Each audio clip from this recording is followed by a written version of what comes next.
Here's a quick question having to do with rent control and price ceiling.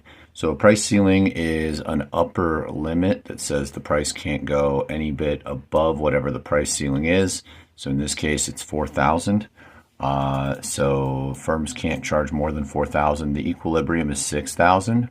So if this price ceiling or rent control is enacted, we follow it 4,000 over to here. This is how many the sellers will want to sell. They'll want to sell 5,000 units.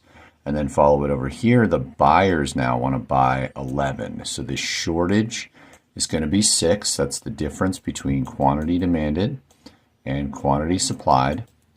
And of the people that still get to buy it, they're going to have a bigger consumer surplus. So the consumer surplus is the area below the demand, but above the price. So the consumer surplus is going to be here in yellow.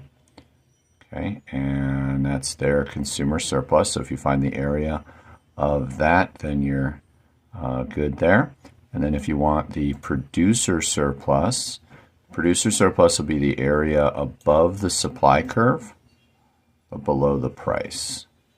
So it's just right to here. So that is producer surplus. And then with this rent control, the loss to total surplus is known as the deadweight loss. So it's this thing that I'm shading here. It's the difference between where we were. So we were going to be here in an equilibrium and where we are, and it's the loss to consumer surplus, which is that small triangle, and the loss to producer surplus. So that is the deadweight loss.